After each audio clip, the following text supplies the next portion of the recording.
Assalamualaikum warahmatullahi taala wabarakatuh. Saya Amy Alia binti Kamal Zaman dari Seksyen 8. Nombor KBJ saya adalah KBJ 2008-10858. Hari ini saya nak mempersembahkan buku skrap pendidikan seni, kreativiti dan estetika saya yang saya pelajari selama 10 minggu dengan Sir Hamizat. Hasil seni saya yang pertama adalah capan.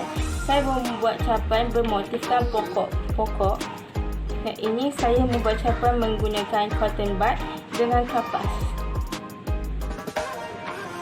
Seterusnya, saya membuat hasil seni saya dengan teknik collage. Saya membuat collage menggunakan kertas dan saya membuat bentuk buah manggis.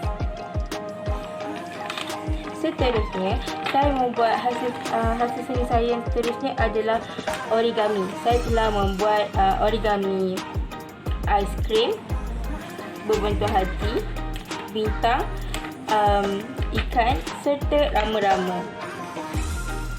Seterusnya, saya telah membuat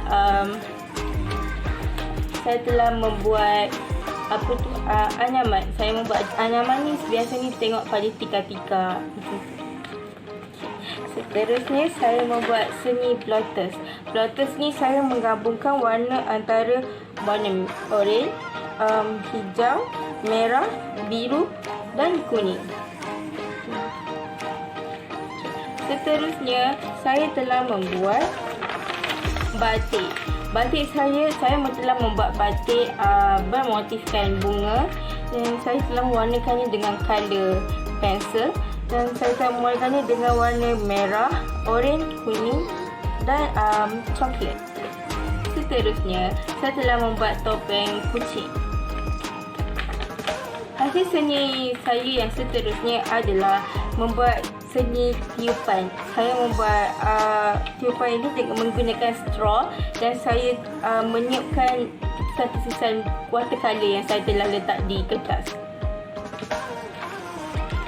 Seterusnya, saya membuat percikan. Percikan ini saya membuat menggunakan berus dan watercolor dan saya telah mempercikkan watercolor saya dan telah menghasilkan panorama puak laut pada waktu malam. Ini saya punya pokok, kapal, bintang dan bulan.